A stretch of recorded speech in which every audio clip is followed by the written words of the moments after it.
The overall goal of this method is to confine and manipulate single micro and nanoscale particles using laminar flow in a microfluidic device. The hydrodynamic trap consists of a microfluidic device with a cross-slot channel geometry which gives rise to a stagnation point flow at the microchannel junction. An on-chip valve located in one of the outlet channels is used to actively control fluid flow and trap particles.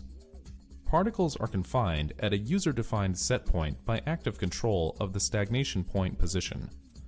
A feedback controller is used to track particle position and to regulate the on-chip valve to maintain particle position at the set point. Using the hydrodynamic trap, single particles are trapped in dilute or concentrated particle solutions and may be imaged using fluorescence or bright field microscopy. A single particle may be confined to within 1 micron of the trap center as shown in the particle trajectory and the histogram of particle displacement from the trap center. Hi, I'm Eric Johnson Chavria from Professor Charles Schroeder's lab in the Department of Chemical and Biomolecular Engineering and the Center for Biophysics and Computational Biology here at the University of Illinois. Hi, my name is Melikan Tanieri, a postdoctoral researcher at the Schroeder lab. Hi, I'm Charles Schroeder, and today we're going to show you how to fabricate and implement a microfluidic device for hydrodynamic trapping of single particles.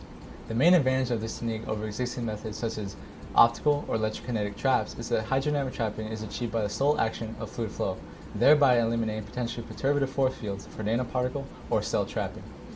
This technique has the potential to transform fundamental and applied science by enabling free solution trapping of micro and nanoscale particles with no requirements on the chemical or physical properties of the trapped particle.